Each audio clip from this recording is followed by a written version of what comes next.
और विहित त्याग, जो कर्तव्य है उसका त्याग हो जाए, बोले ये नाम अपराध है। फिर नाम रक्षा वक्षा नहीं करता, फिर चाहे जितना नाम जपो कुछ नहीं होगा। सुखदेव जी कहते हैं, राजन भगवान की भक्ति से बड़े पापी पवित्र हो जाते हैं। अब मैं तुमको एक आख्यान सुनाता हूं। एक बार देवर्षि नारद घूमते घूमते ब्रह्मलोक पहुंचे ब्रह्मा जी के पास।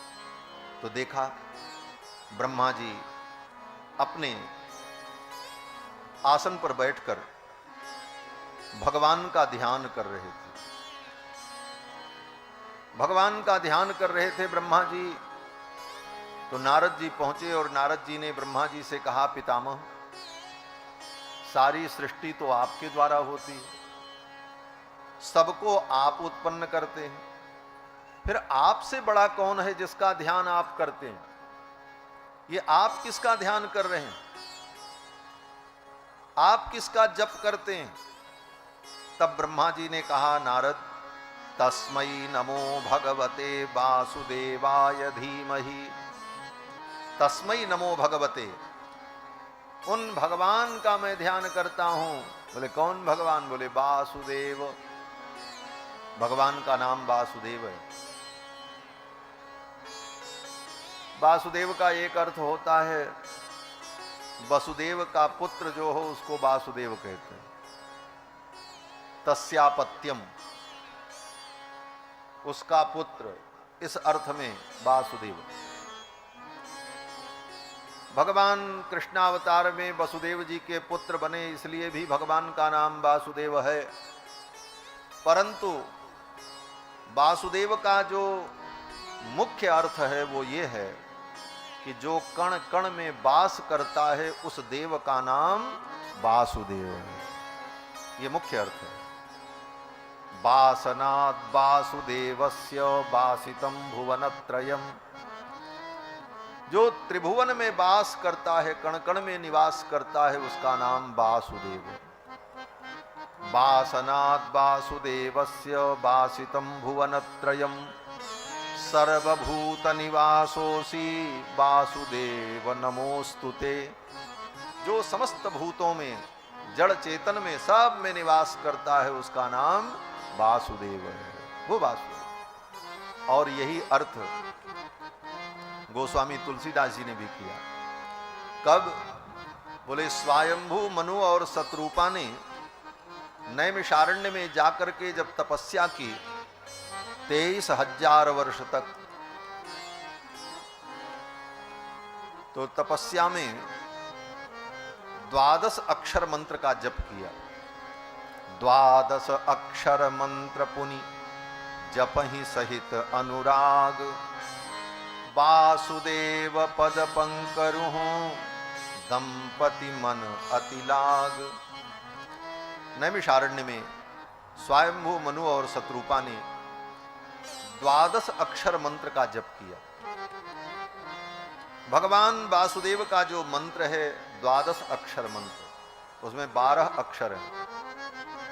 ओम एक अक्षर, फिर नमो 2 अक्षर, फिर भगवते 4 अक्षर, फिर वासुदेवाय ये 5 अक्षर। ओम नमो, फिर भगवते, अंत में वासुदेवाय। इसी मंत्र का स्वयंभू मनु और शत्रुपा ने नैमिषारण्य में जप किया। और जब जप किया तो भगवान प्रसन्न हुए, भगवान वासुदेव। और भगवान वासुदेव ने आकाशवाणी की।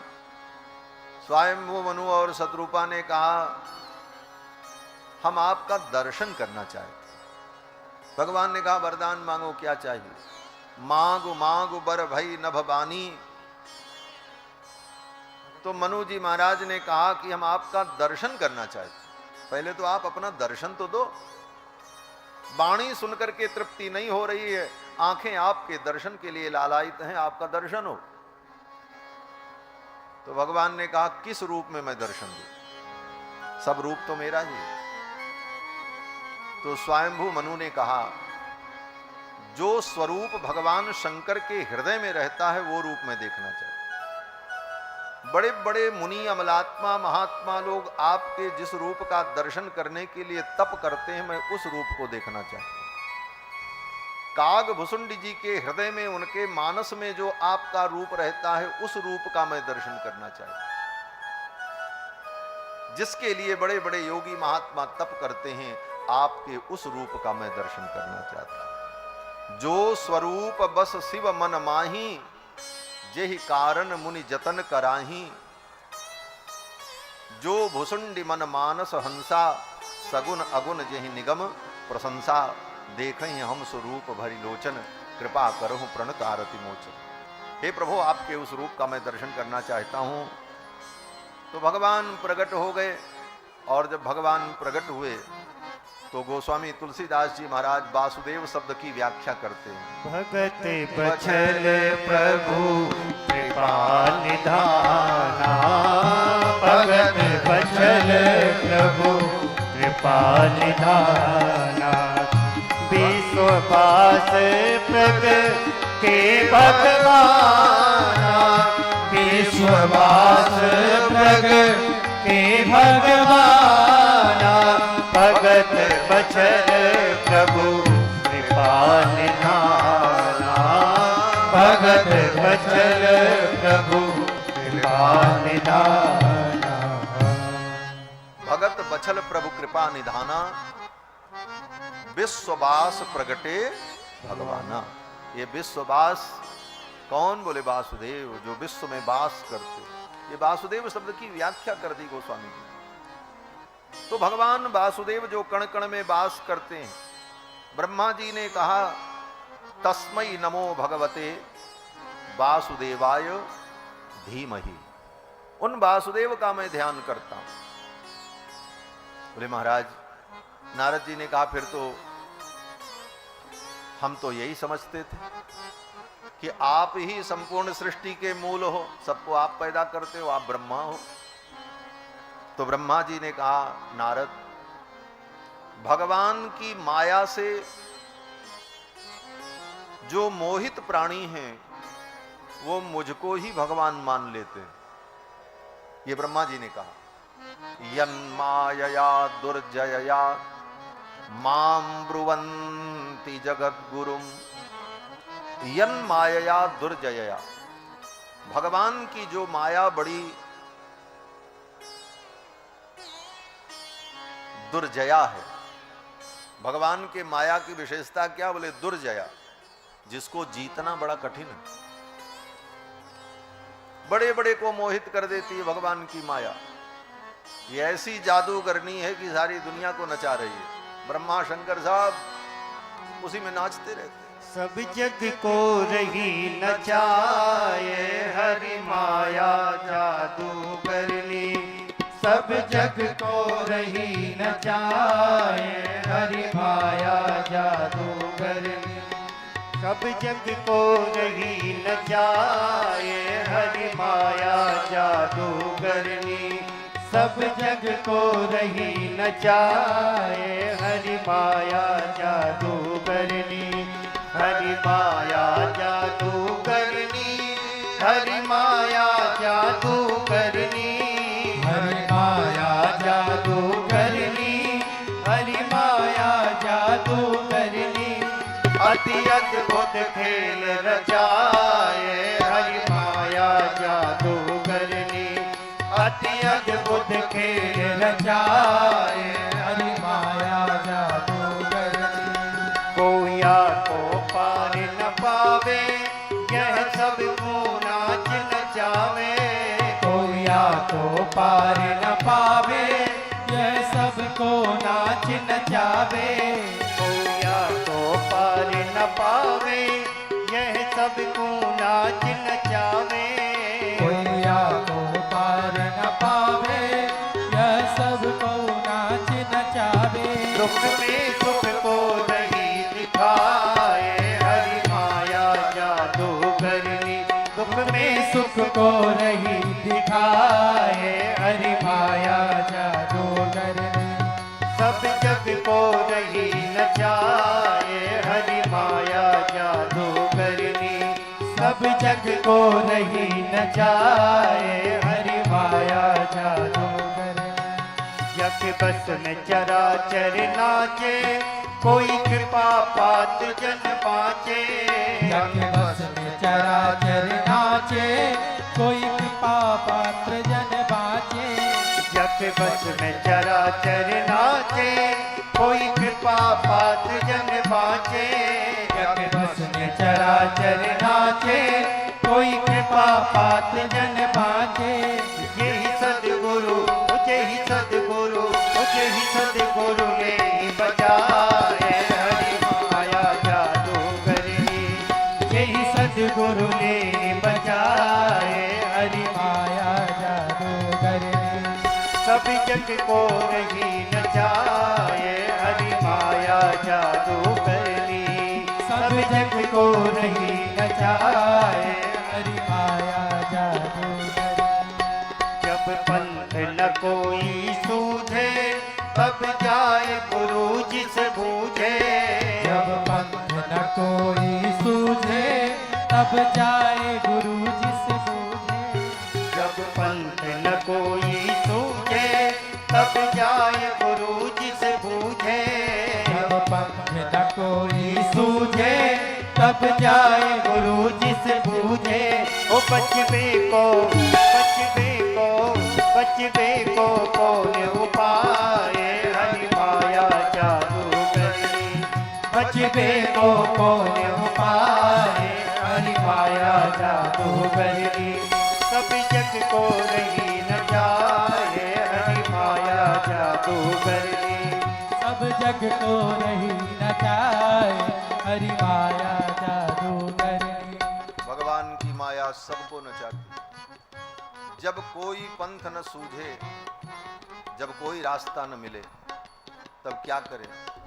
जब पंथ न कोई सूझे, तब जाए गुरु जी से बूझे। इसीलिए गुरु की जरूरत पड़ती। तो गुरु जी क्या करते हैं? बोले गुरु जी रास्ता बताते हैं। क्या रास्ता बताते? बोले धीरे से बताते, कान में बताते। बोले किसी को बताना मत, और इसी को रटते रहो बस, माया तुम्हारा कुछ नहीं कर पाएगी। जो राम नाम नित बोले, सोया सो निर्भय डोले। जो राम नाम नित बोले, सोया सो निर्भय डोले। जो राम नाम नित बोले, सोया सो निर्भय डोले। जो राम नाम नित बोले, सोया सो निर्भय डोले। कई गुरुवर, कई गुरुवर, कई गुरुवर कैल बताए हरि माया जादूगरनी। कई गुरुवर कैल बताए हरि माया जादूगरनी। सब जग को रही न जाए हरि माया जादूगरनी। सब जग को रही न जाए हरि माया जादूगरनी। नहीं और काहू बस मेरो, राजेश चरण को चेरो। नहीं और काहू बस मेरो, राजेश चरण को चेरो। नहीं और काहू बस मेरो, राजेश चरण को चेरो। नहीं और काहू बस मेरो, राजेश चरण को चेरो। गुरु कृपा, गुरु कृपा, गुरु कृपा पे बलि बलि जाए हरि माया जादूगरनी। गुरु कृपा पे बलि बलि जाए हरि माया जादूगरनी। सब जग को रही न जाए हरि माया जादूगरनी।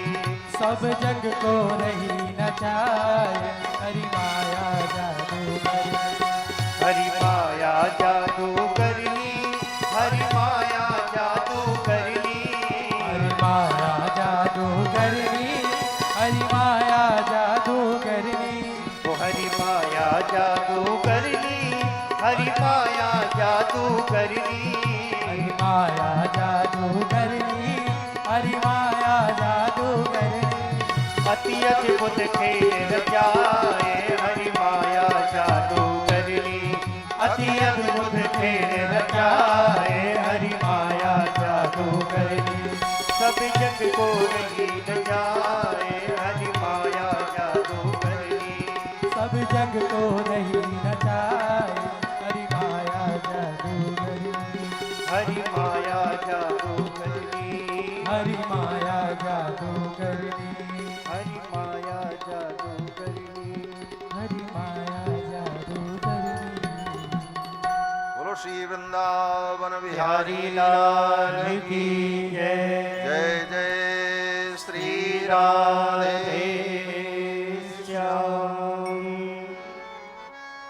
भगवान की माया बड़ी दुर्जया है। स्वयं भगवान भी गीता में कहते हैं कि दैवी हेषा गुणमयी मम माया दुरत्यया, ये मेरी माया बड़ी दुरत्या है। तो फिर इस माया से बचने का उपाय क्या है? तो भगवान ने उपाय भी बता दिए। भगवान कहते हैं कि मामेव ये प्रपद्यन्ते मायामेतां तरन्ति ते, जो मेरी शरण में आ जाते हैं वो इस माया को पार कर जाते हैं। भगवान की ही माया है और बड़ी दुरत्या है, और इससे बचने का उपाय बोले भगवान की ही शरण में जाना पड़ेगा। ब्रह्मा जी कहते हैं नारद, यन्मायया दुर्जयया, भगवान की माया के कारण ही माम ब्रुवंति जगत गुरुम, अज्ञानी लोग मुझे ही जगत का स्वामी मान लेते हैं। ये कितनी महत्वपूर्ण बात है। ब्रह्मा जी कह रहे हैं, बाकी जितने देवता हैं देवियां हैं वो सब तो ब्रह्मा जी के बाद ही हैं। जब ब्रह्मा जी ये बात कह रहे हैं कि भगवान की माया से मोहित लोग मुझे जगत का स्वामी और ईश्वर मान लेते हैं, यद्यपि मैं ईश्वर और जगत का स्वामी नहीं हूं, तो बाकी अज्ञानी लोग जो भूत प्रेत डाकिनी शाकिनी यक्षिणी कर्ण पिशाचिनी किसकी किसकी पूजा आराधना में लगे रहते, घोर माया में पड़े हुए वे प्राणी, माया ने उनकी बुद्धि को विकृत कर दिया है। इसलिए क्षुद्र सिद्धियों की प्राप्ति के लिए, क्षुद्र फलों की प्राप्ति के लिए तत्त देवताओं की उपासना में भटकते रहते। और भगवान की माया इतनी विकट महाराज कि इसके बाद भी लोगों को संतोष नहीं होता, मुर्दे पर भी चादर चढ़ाने चले जाते हैं, शायद ये मुर्दा ही हमारा काम बना दे। साईं जैसे मुल्ला को भी भगवान मान करके वहां भी दर्शन करने मत्था टेकने पहुंच जाते। ये सब माया से मोहित अज्ञानी प्राणी, क्योंकि ब्रह्मा जी कह रहे महाराज, यन्मायया दुर्जयया माम ब्रुवंति जगत गुरुम। फिर ब्रह्मा जी ने कहा, नारद, भगवान वासुदेव भगवान नारायण ही परम तत्व हैं और उन्हीं से सब कुछ है। योगम ज्ञानम तथा सांख्यम विद्या शिल्पादि कर्म च एतत् सर्वम विज्ञानम, ये सब विज्ञान भगवान नारायण के द्वारा ही प्रवर्तित है। और ये कहते हुए ब्रह्मा जी ने नारद जी को भगवान के विविध अवतारों का संक्षेप में वर्णन करके सुनाया। और फिर ब्रह्मा जी कहते हैं कि पाद्मकल्प में जब मैं भगवान नारायण के नाभि कमल से प्रकट हुआ तो सर्वत्र शून्य आकाश मुझे दिखाई पड़ा। अपने कारण का पता लगाने के लिए मैं प्रयास करने लगा, लेकिन मेरे प्रयास से भी पता नहीं चला कि मेरा कारण कौन है, मेरी उत्पत्ति कैसे हुई। ब्रह्मा जी कहते हैं, नारद, उसी समय आकाश में दो वर्ण सुनाई पड़ा। स्पर्शेषु यत् षोडशमेकविंशम्, स्पर्श वर्णों में 16वां और 21वां वर्ण सुनाई पड़ा। स्पर्श वर्णों में 16वां वर्ण त है और 21वां वर्ण प है। त और प ये दो वर्ण, दो अक्षर ब्रह्मा जी को आकाश में सुनाई पड़ा और एक वर्ण के सुनने के अव्यवहित क्षण में दूसरा वर्ण सुनाई पड़ा। ये नहीं कि एक वर्ण सुनाई पड़ा अभी और दूसरा वर्ण सुनाई पड़ा 5 घंटे बाद। एक वर्ण के उच्चारण के बाद दूसरे वर्ण के उच्चारण में अव्यवहित क्षण हो, किसी क्षण का व्यवधान न हो, तब वर्ण के द्वारा शब्द की निष्पत्ति होती है। इसको सन्निधि कहते हैं।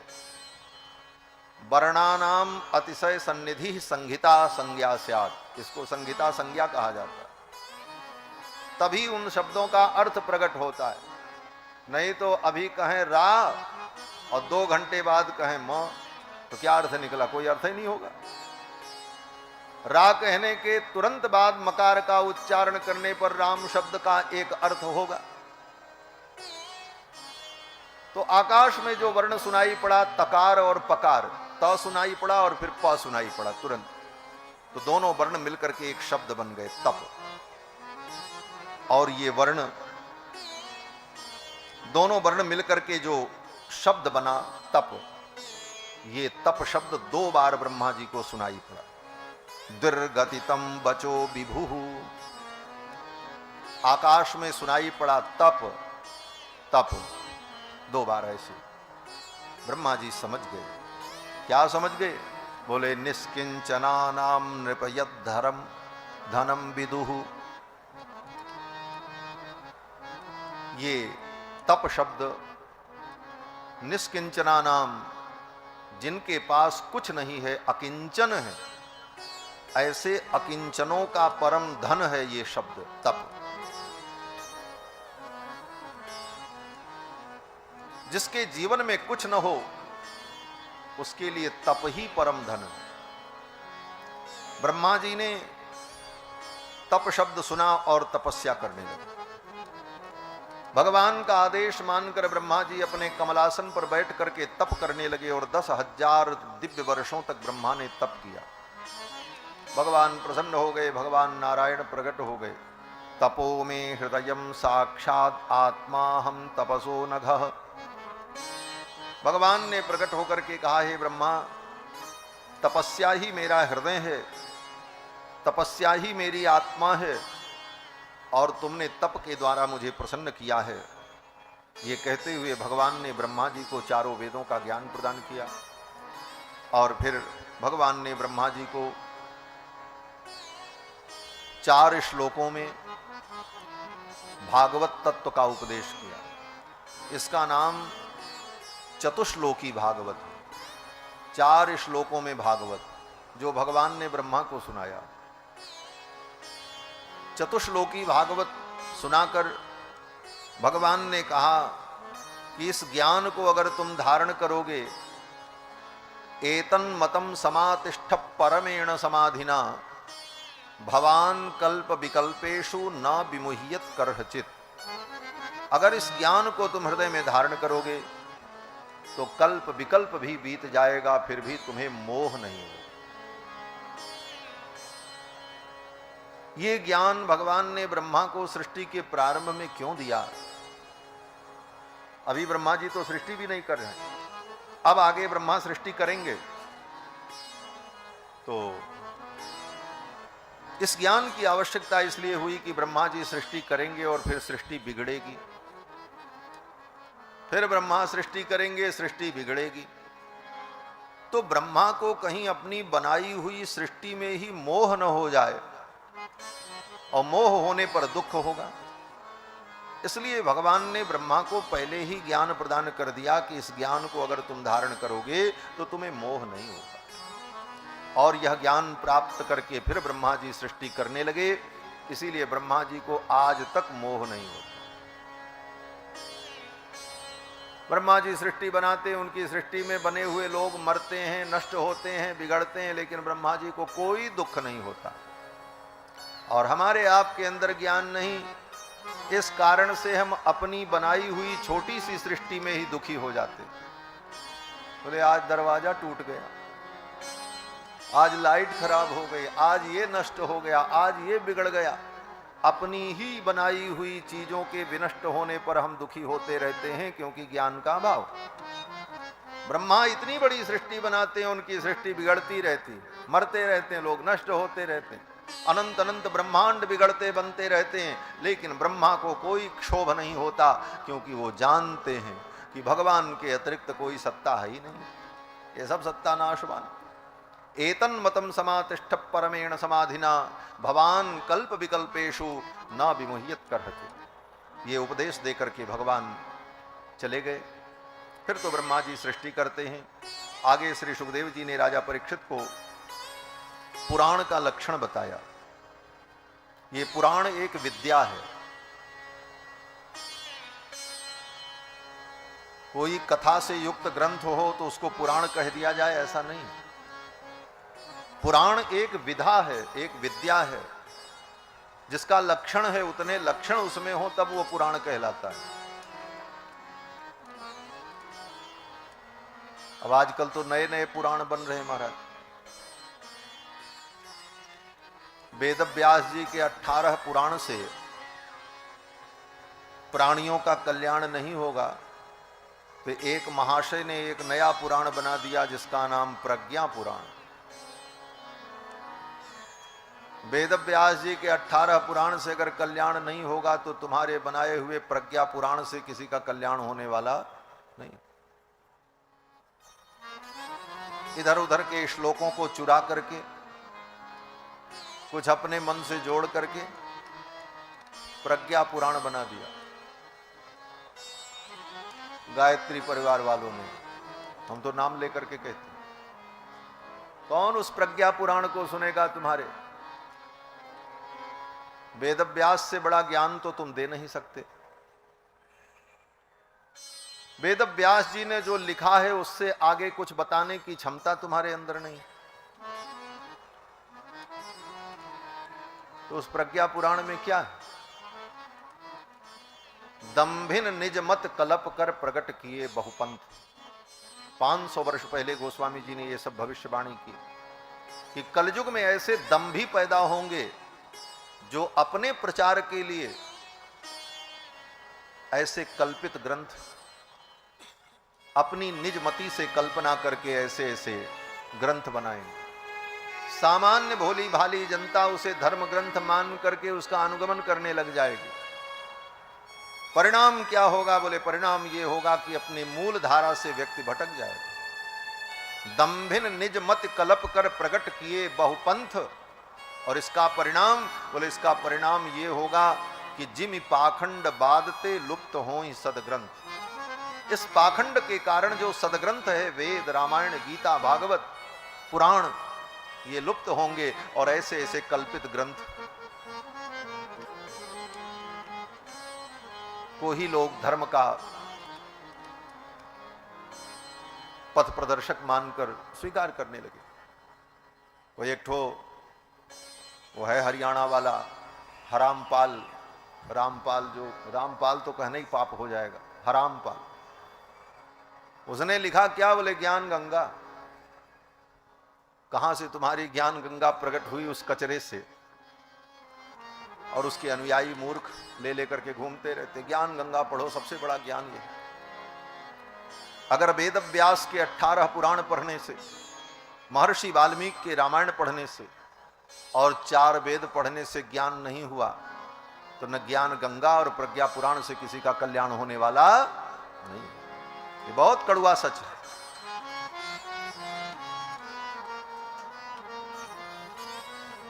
महाराज, ये पुराण एक विद्या है, पुराण विद्या सनातनी, ये सनातन विद्या है।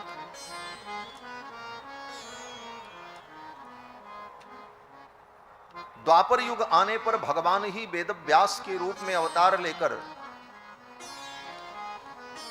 इस पुराण का प्रणयन करते हैं, क्योंकि कलयुग में इसकी आवश्यकता होती है। और पुराण के 10 लक्षण बताए अत्र सर्गो विसर्गश्च स्थानं पोषण मूतयः मन्वंतरेशानुकथा निरोधो मुक्तिराश्रय। ये 10 लक्षण है पुराण के। सर्ग, सर्ग माने सृष्टि, सृष्टि का जिसमें वर्णन हो, ये पहला लक्षण। और दूसरा विसर्ग, विसर्ग माने ब्रह्मा जी के द्वारा की गई सृष्टि। ब्रह्मा जी के द्वारा जो सृष्टि होती है उसके पहले से सृष्टि शुरू रहती है। क्यों? बोले भगवान के संकल्प से प्रकृति में हलचल होती है, सूक्ष्म प्रकृति में, और फिर महत तत्व इत्यादि तत्व उत्पन्न होते हैं, फिर उनमें विकार उत्पन्न होता है, और तब ये अंडकटाह बनता है, तब ब्रह्मा जी की उत्पत्ति होती। तो ब्रह्मा की उत्पत्ति के पहले जो सृष्टि हुई वो तो भगवान ने किया, उसका नाम सर्ग। फिर ब्रह्मा जी आगे जो काम करते हैं उसका नाम विसर्ग। अत्र सर्गो विसर्गश्च स्थानम। तीसरा विषय पुराण का होता है स्थान। स्थान माने अनेक ब्रह्मांड में जो अनेक अनेक लोक हैं, ब्रह्मलोक, शिवलोक, वरुणलोक, इंद्रलोक, इन लोकों का जो वर्णन है इसका नाम स्थान। अत्र सर्गो विसर्गश्च स्थानम। और तीसरा बोले पोषण, पोषण का जिसमें वर्णन है। पोषण क्या है? बोले अनंत अनंत स्थान, अनंत अनंत ब्रह्मांड बन गए। सर्ग, विसर्ग और स्थान, 3 काम हो गया। पहले भगवान ने सृष्टि की, फिर ब्रह्मा ने जो की उसका नाम विसर्ग, फिर स्थान, अलग अलग लोक, उन लोकों में अलग अलग प्राणी। लेकिन अब उन प्राणियों का पोषण कैसे हो? तो उनका पोषण भगवान के द्वारा होता है। पोषण क्या है? बोले पोषणम तदनुग्रह। भगवान का जो अनुग्रह है उसी का नाम पोषण। भगवान के अनुग्रह से ये संपूर्ण सृष्टि पोषित होती रहती। इसका वर्णन जिस पुराण में हो, जिस ग्रंथ में। और इसके बाद 5वां लक्षण है ऊती। स्थानम पोषण ऊतयः। ऊतयः माने, ऊती माने कर्म वासना। सृष्टि में जो कुछ जीवात्मा सुख दुख भोगता है इसका मूल कारण उसके कर्म है। और कर्म का कारण क्या है? बोले वासना। कर्मों की वासना ही हमें नए कर्मों की प्रेरणा देती रहती है, और फिर उन कर्मों से नए फल मिलते हैं, फिर वासना प्रेरित करती, फिर जीव कर्म करता है। इस विषय का जो विवेचन है इसी का नाम ऊती है। और मन्वंतर, जिस पुराण में, जिस ग्रंथ में मन्वंतर का वर्णन है, कौन कौन से मनु हुए और किस किस मन्वंतर में कौन कौन से अवतार हुए। और ईशानु कथा, ईशानु कथा माने ईश परमात्मा का चरित्र, उनका अवतार, उनकी लीलाओं का वर्णन। और निरोध, मन्वंतरेशानु कथा निरोधो मुक्तिराश्रय। निरोध ये 8वां लक्षण। निरोध माने माया की हेयता। ये माया त्याज्य है। इस बात को जो समझाया जाता है, समझा जाता है, जो विरोधी तत्व है अज्ञान माया, इसी का नाम निरोध है। जो भगवान के मिलने में रोध बनता है, निह अशेषेण रोधयति इति निरोधा, जो विशेष रूप से रोक देता है। माया के कारण ही हम भगवान के चरणों तक नहीं पहुंच पाते, इसका जो वर्णन है इसका नाम निरोध। और 9वां लक्षण है मुक्ति। मुक्ति क्या है इसका विवेचन जिस ग्रंथ में हो। और 10वां लक्षण है आश्रय। निरोधो मुक्ति आश्रय। आश्रय माने परमात्मा।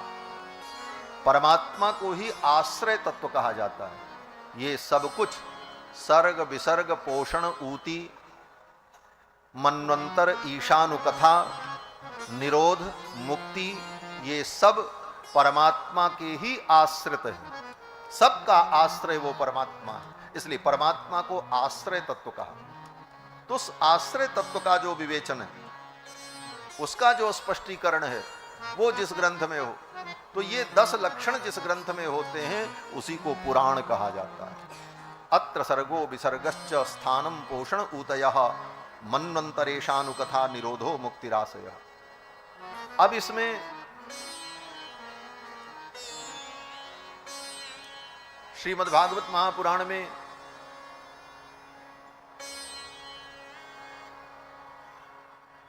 दो स्कंद, तो प्रथम स्कंद और द्वितीय स्कंद तो भूमिका है,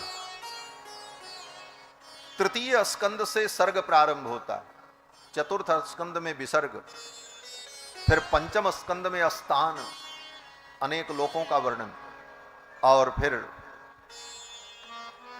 छठवें स्कंद में पोषण, और सातवें में ऊती वासना का वर्णन, और आठवें में मनवंतर का वर्णन, और नौवें में निरोध का वर्णन, ईशानुकथा का वर्णन, और 10वें स्कंद में निरोध का वर्णन, 11वें स्कंद में मुक्ति का वर्णन, और 12वें स्कंद में आश्रय तत्व परमात्मा का। ये 9 लक्षण जो पुराण के कहे गए, 10 लक्षण, इसमें जो 10वां है आश्रय तत्व जो है, उस आश्रय तत्व को ही स्पष्ट करने के लिए ये 9 तत्व बताए जाते हैं। वेदव्यास जी कहते हैं कि 10मस्य विशुद्ध्यर्थम, जो 10वां लक्षण है आश्रय, उसी की विशुद्धि के लिए, उसी के शोधन के लिए, उसी की विवेचना के लिए नवानामिह लक्षणम, ये 9 लक्षण आगे कहे गए। ये पुराण की जो व्यवस्था है इसका वर्णन किया। फिर आगे श्री सुखदेव जी ने राजा परीक्षित को सर्ग का वर्णन करके सुनाया। अत्र सर्गो विसर्गश्च, इसी क्रम से कथा चलती है। कितने लोग तो कितनी कथा सुन लेते हैं, लेकिन ये नहीं समझ पाते भागवत में है क्या। मैं दूसरे की बात क्या कहूं। एक बड़े अद्भुत कथा व्यास एक बार, आज से लगभग 15 वर्ष पूर्व, उन्होंने कहा कि स्वामी जी हम आपसे भागवत कथा सुने। हमने कहा ठीक। और जब उन्होंने 7 दिनों तक भागवत कथा सुनी तो उन्होंने कहा कि स्वामी जी इस बार समझ में आया कि भागवत में क्या क्या है, नहीं तो हम तो इतना ही जानते थे, कृष्ण जन्म हो गया, गोवर्धन पूजा हो गई, अमुक अमुक लीला हो गई, और 7वें दिन भागवत समाप्त हो गई, हवन भंडारा हो गया। भागवत ग्रंथ बड़ा गंभीर ग्रंथ है महाराज। इस ग्रंथ के एक एक श्लोक पर 18-18 हजार श्लोक में व्याख्या लिखी जाए, फिर भी इसकी व्याख्या पूर्ण नहीं हो सकती, इतना अनंत। आगे सुखदेव जी वर्णन करते हैं कि राजन, अब मैं तुम्हें सृष्टि के क्रम का वर्णन करके सुनाऊंगा, जो वर्णन श्री मैत्रेय जी ने विदुर जी को सुनाया। अब दूसरी भूमिका तैयार हो रही भागवत में। सुखदेव जी कहते हैं कि विदुर जी ने मैत्रेय जी ने विदुर जी को सुनाया। कब? कहते हैं कि जब महाभारत युद्ध प्रारंभ होने वाला था,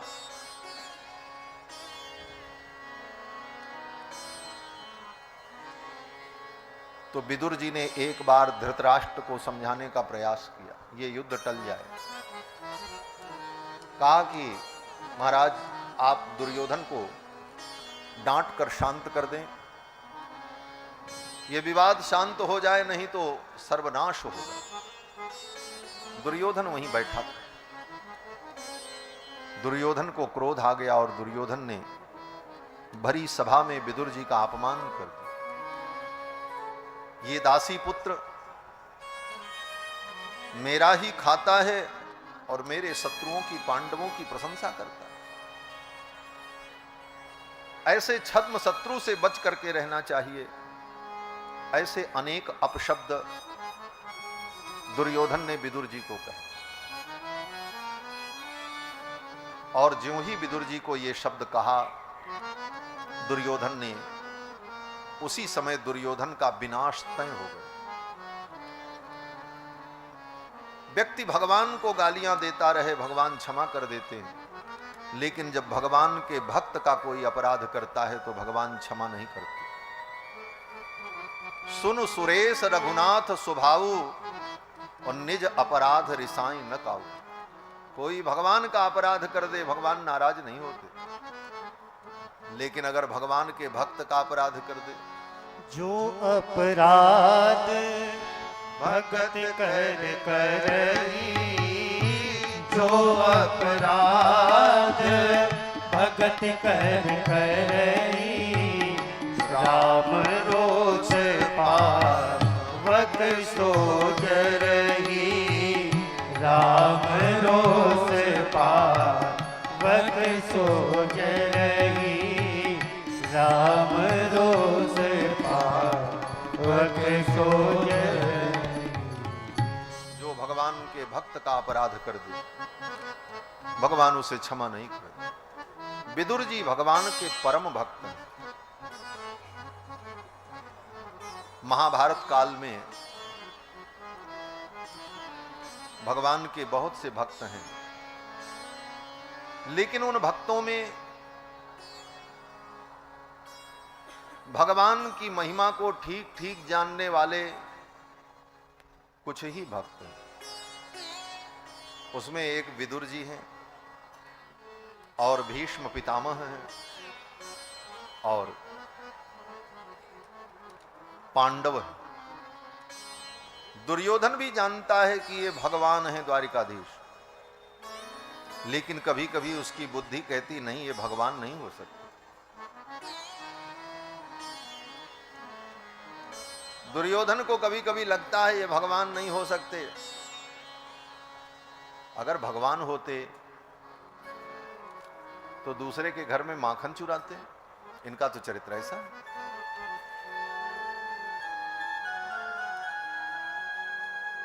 दुर्योधन को विश्वास नहीं होता कि ये भगवान है। भगवान से मिलने के बाद भी, भगवान के दर्शन के बाद भी उस काल में बहुत से ऐसे लोग थे, जो कुछ लोग थे भगवान को मानते तो थे भगवान हैं, लेकिन कभी कभी उनकी बुद्धि कहती थी नहीं, ये भगवान नहीं। निश्चित रूप से भगवान के स्वरूप का ज्ञान विदुर जी को और पितामह को और पांडवों को और बाकी सब लोग उहापोह में थे, भ्रम में पड़े। विदुर जी भगवान के परम भक्त। भ्रातुः पुरो मरमसु ताडितोपि, अपने भाई के सम्मुख ही, धृतराष्ट्र के भाई ही थे विदुर जी, और उन्हीं के सम्मुख दुर्योधन ने अपमान किया और धृतराष्ट्र कुछ नहीं बोले। विदुर जी समझ गए। विदुर जी ने तुरंत अपना धनुष, अपना बाण धृतराष्ट्र के द्वार पर रख दिया। स्वयं धनुर्द्वारि निधाय मायाम, अपने धनुष बाण को धृतराष्ट्र के द्वार पर रखकर विदुर जी चल पड़े। और जब विदुर जी चले तो वेदव्यास जी लिखते हैं, क्या लिखते हैं? बोले सनिर्गत कवरो पुण्य लब्धो। सनिर्गत, विदुर जा रहे हैं, क्या लेकर के जा रहे हैं? धनुष बाण तो यहीं रख दिया। कोई कपड़ा, वस्त्र, सूटकेस, बैग, कहते नहीं, सनिर्गतो कौरव पुण्य लब्धो। कौरव के पुण्य को लेकर के विदुर जा रहे हैं। अर्थात आज कौरव का पुण्य समाप्त हो गया। एक भक्त उनके द्वार से जा रहा है, अब इनका नाश तय। कोई भक्त आपके घर में है, तो आपका पुण्य सुरक्षित है। उसका अनादर हो गया, अपमान हो गया और वो जा रहा है तो तुम्हारे संपूर्ण पुण्य को लेकर के जा रहा है, तुम्हारे पुण्य समाप्त हो। विभीषण जी जब तक लंका में थे तब तक लंका का विनाश नहीं हुआ, लेकिन जब विभीषण को लात मार करके रावण ने निकाल दिया तो गोस्वामी जी ने लिख दिया, अस कही चला विभीषण जबहि, अस कही चला विभीषण जबहि, आयोहीन भय सब तबहि, आयोहीन भय सब तबहि। अस कही चला विभीषण जबहि, अस कही चला विभीषण जबहि, आयोहीन भय सब तबहि, आयोहीन भय सब तबहि, आयोहीन भय सब तबहि। विदुर जी चल पड़े, तीर्थ यात्रा के लिए निकल पड़े। तीर्थ यात्रा के प्रसंग में विदुर जी को उद्धव जी मिले वृंदावन में। उद्धव जी से भगवान के विषय में विदुर जी ने पूछा तो उद्धव जी ने कहा, मैं तो जा रहा हूं बद्रीनाथ धाम। भगवान ने जो ज्ञानोपदेश मुझे किया है वही ज्ञानोपदेश मैत्रेय जी को भी मिला है। और भगवान ने कहा है कि मैत्रेय, जब तुमको विदुर मिले तो ये मेरा उपदेश विदुर को सुना देना। इतना उद्धव जी के मुख से सुनते ही विदुर जी रो पड़े, आंखों से अश्रुपात होने लगे। भगवान ने मेरा स्मरण किया, भगवान के हृदय में मेरे लिए भी स्थान है, यह सोचकर विदुर जी के रोम रोम हर्षित हो। श्री विदुर जी महाराज वहां से वृंदावन से हरिद्वार के लिए चले। हरिद्वार जब पहुंचे तो वहां पर मैत्रेय जी मिले, महर्षि मैत्रेय, और मैत्रेय जी के चरणों में प्रणाम किया और श्री मैत्रेय जी महाराज को सब कुछ बताया। मैत्रेय जी बड़े प्रसन्न हुए और मैत्रेय जी ने कहा कि भगवान ने मुझे कहा है कि उद्धव को ये ज्ञानोपदेश देना, विदुर को उपदेश देना। फिर तो विदुर जी महाराज जो जो पूछते मैत्रेय जी महाराज उन प्रश्नों का उत्तर देते। भगवान की महिमा का वर्णन करते हुए श्री मैत्रेय जी ने विदुर जी को सृष्टि के क्रम का वर्णन करके सुनाया कि ये संपूर्ण सृष्टि भगवान के द्वारा होती है। और जब ब्रह्मा जी ने सृष्टि प्रारंभ की और इस धरती पर मानवीय सृष्टि के विस्तार का संकल्प किया, ब्रह्मा जी के द्वारा स्वयंभू मनु और शत्रुपा का प्रादुर्भाव हुआ। स्वयंभू मनु और शत्रुपा धरती पर, पृथ्वी पर मानवीय सृष्टि का विस्तार करें। उस समय यह धरती जल में डूबी हुई थी। तो भगवान ने वराह रूप धारण किया और वराह रूप धारण करके भगवान ने पृथ्वी का उद्धार किया। जब पृथ्वी का उद्धार करने के लिए भगवान वराह गए तो वहां पर एक असुर मिल गया, हिरण्याक्ष। उस हिरण्याक्ष का भगवान ने वध किया। विदुर जी ने पूछा, ये हिरण्याक्ष कौन था? तो मैत्रेय जी महाराज कहते हैं कि एक बार ब्रह्मा जी के मानस पुत्र सनक, सनंदन, सनातन, सनत कुमार, ये चारों भाई उत्तराखंड में सत्संग कर रहे थे। उसी समय वैकुंठ से भगवान के शरीर की दिव्य गंध, भगवान के गले में जो बनमाला है उसकी दिव्य सुगंध भगवान के गले के वैजयंती माला की दिव्य सुगंध, तुलसी के मंजरी की सुगंध, ये ब्रह्म ग्रंथ वैकुंठ से चलकर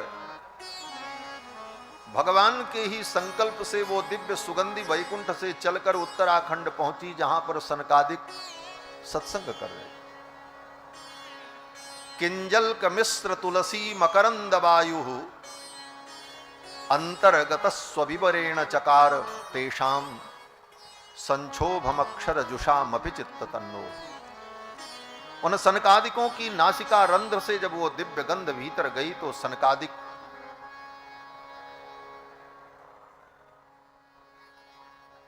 उठ करके खड़े हो गए। अरे ऐसी दिव्य सुगंधी कहां से आई? उस सुगंधी को ढूंढते ढूंढते सनकादिक अनेक लोकालोक को पार करते हुए वैकुंठ पहुंचे। वैकुंठ जब पहुंचे तो सनकम च सनंदम च सनातन मथात प्रभु। सनक, सनंदन, सनातन, सनत कुमार, ये चारों भाई जब पहुंचे तो द्वार पर जय और विजय ने, भगवान के पार्षद ने उनको रोक दिया, बोले भीतर नहीं जा सकते। एक बार रोका, दो बार रोका, तीसरी बार फिर जब वैकुंठ में प्रवेश करने से रोक दिया तो सनकादिकों को क्रोध आ गया और उन्होंने शाप दे दिया, बोले जाओ 3 जन्म राक्षस हो जाओ। द्वारपाल हरि के प्रिय दोऊ, जय और विजय जान सब को। विप्र साप ते दूनों भाई, तामस असुर देह तिन पाए। सनकादिकों ने शाप दे दिया। वही जय विजय प्रथम जन्म में हिरण्याक्ष और हिरण्यकश्यपु बनकर के प्रकट हुए। भगवान वराह ने हिरण्याक्ष का वध किया और नरसिंह भगवान ने हिरण्यकश्यपु का वध किया। मैत्रेय जी कहते हैं कि भगवान वराह ब्रह्मा की नासिका से प्रकट हुए। ब्रह्मा जी को छींक आई और ब्रह्मा जी की नाक से भगवान का प्रादुर्भाव हुआ। लोग कहते हैं महाराज ये आपके भगवान कैसे हैं? किसी की नाक से पैदा हो जाए, खंभे से पैदा हो जाए। इसका यही उत्तर है कि इसमें आपत्ति क्या है? मुझे तो कोई आपत्ति नहीं लगती। क्यों? बोले जो सब जगह है, अंतर्बहिश्च तत्सर्वं व्याप्य नारायण स्थितः, वो कहीं से भी प्रकट हो जाए उसके लिए कोई आपत्ति नहीं, क्योंकि वह परमात्मा किसी नियम में नहीं बंधा है, अपितु परमात्मा नियम का निर्माता है। हम आप नियम में बंधे। किसी माता पिता के द्वारा हम उत्पन्न होंगे, पहले गर्भ में पोषण होगा भ्रूण का, उसके अंगों का विकास होगा, तब समय आने पर वो पैदा होगा, फिर समय से बढ़ेगा। सारी प्रक्रिया एक नियम में बंधी। लेकिन परमात्मा समस्त नियमों से परे है, वो नियम निर्माता है, न कि नियम के बंधन में। इसलिए भगवान के लिए ऐसा कोई नियम नहीं है, वो कहीं भी कभी भी कैसे भी किसी भी रूप में प्रकट हो सकता। ब्रह्मा को छींक आई, ब्रह्मा की नाक से भगवान प्रकट हो गए। ब्रह्मा जी ने देखा अंगुष्ठ मात्र बराह तोक के रूप में, सूकर शावक के रूप में भगवान प्रकट हुए। देखते देखते बराह भगवान का शरीर बड़ा विशाल हो गया। नमस्तस्मै वराहाय लीलयोद्भरते महीम फुर मध्यगतो यस्य मेरुः कणकणाय। इतना विशाल शरीर बराह भगवान का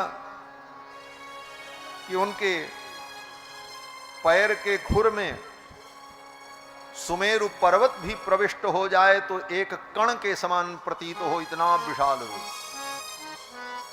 नमस्तस्मै वराहाय लीलयोद्भरते महीम खुर मध्यगतो यस्य मेरुः कणकणायते। ब्रह्मा जी ने भगवान की स्तुति की, ऋषियों ने भगवान की स्तुति की और बड़े सुंदर शब्दों में यज्ञ पुरुष की स्तुति की।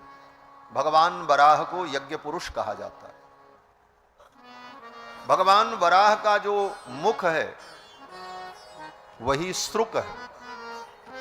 यज्ञ में आपने देखा होगा, जब यज्ञ में ब्राह्मण लोग आहुति देते हैं तो एक लकड़ी का पात्र होता है, उस पात्र में घी भर करके स्वाहा स्वाहा करते। वो लकड़ी का पात्र जो होता है उसको श्रुक कहते हैं। वह श्रुक क्या है? बोले वही भगवान वराह का मुख है, क्योंकि भगवान यज्ञ पुरुष है। और छंदांसि यस्य त्वचिबर ही रोम, चारों वेद ही जिनकी त्वचा है, और वरहि रोम, वरहि माने कुश, यज्ञ में जो कुश का प्रयोग किया जाता है, कुश की पवित्री धारण करते हैं, कुश से प्रोक्षण करते हैं, वो कुश क्या है? बोले वराह भगवान का रोम है, रोआ है। स्वाज्यम दृषि, भगवान वराह की आंखों में जो मल है, जैसे हम आप सवेरे सो करके जब उठें तो ऐसे ऐसे करें तो आंख के कोने से कुछ सफेद सफेद निकलता है, आंख का कचरा, इसीलिए उसको कहते कीचड़, आंख का कीचड़ निकला। तो भगवान वराह के आंखों का जो कचरा है, मल है, जो भी कहें, वो क्या है? बोले वही घृत है, जिस घृत से आहुति दी जाती है। स्वाज्यम दृषि त्रंघ्रिसु चातुर्होत्रम, भगवान वराह के जो चार पैर हैं वही चातुर्होत्र हैं। श्रुक्तुंड आसीत श्रुव ईशनाशयो, श्रुक ही भगवान का थूथुन है, और प्रासित्रमास्ये ग्रसने ग्रहास्तु, प्रासित्र ही भगवान का मुख है। और इस प्रकार से जिह्वा प्रवर्ग्यम, बड़े बड़े सोम यज्ञ में, अश्वमेध यज्ञ में जो प्रवर्ग्य होता है, उस प्रवर्ग की जो प्रक्रिया है वही वराह भगवान की जिह्वा है। इसलिए वराह भगवान को यज्ञ स्वरूप कहा जाता है, भगवान यज्ञ नारायण। देवताओं ने वराह भगवान की बड़ी सुंदर स्तुति की, और फिर वराह भगवान चल पड़े और जाकर के धरती को अपने दांत पर उठाया, लेकर के चले। हिरण्याक्ष आ गया। हिरण्याक्ष ने कहा, अरे चोर के समान मेरी धरती को लेकर के कहां जा रहे हो? तो भगवान वराह ने कहा, चोर तो तुम हो, मेरी इस पृथ्वी को चुरा करके लाए। हिरण्याक्ष ने कहा, ये मेरी है। वास्तव में ये धरती, ये पृथ्वी, ये तो भगवान की प्रिया है। ये भूदेवी भगवान की पत्नी है। प्रातः काल उठ करके जब बिस्तर से उतरते समय अपने पैर को धरती पर रखा जाता है तो यही प्रार्थना की जाती है, समुद्र वसने देवी पर्वतस्तन मंडले। हे देवी, समुद्र ही आपका वस्त्र है। हिमालय और विंध्याचल, ये दो पर्वत जो हैं, विंध्य हिमालय, ये क्या है? बोले यही दो आपके स्तन हैं। समुद्र वसने देवी पर्वतस्तन मंडले विष्णु पत्नी क्षमाम देवी। हे देवी, हे विष्णु पत्नी, पादस्पर्शम क्षमस्व में, मैं पैर से तुम्हें स्पर्श कर रहा हूं, मुझे क्षमा करना। ये प्रार्थना करके तब बिस्तर से उतरकर धरती पर पैर रखना चाहिए, ये विधि। और पृथ्वी तो सदा क्षमा ही करती, इसका नाम ही क्षमा है।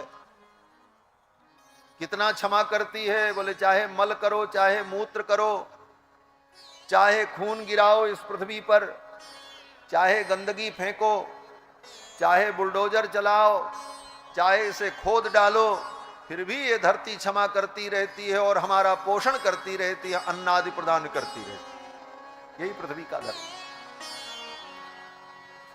ये पृथ्वी भगवान की प्रिया है, लेकिन अज्ञानी कहते हैं ये धरती मेरी,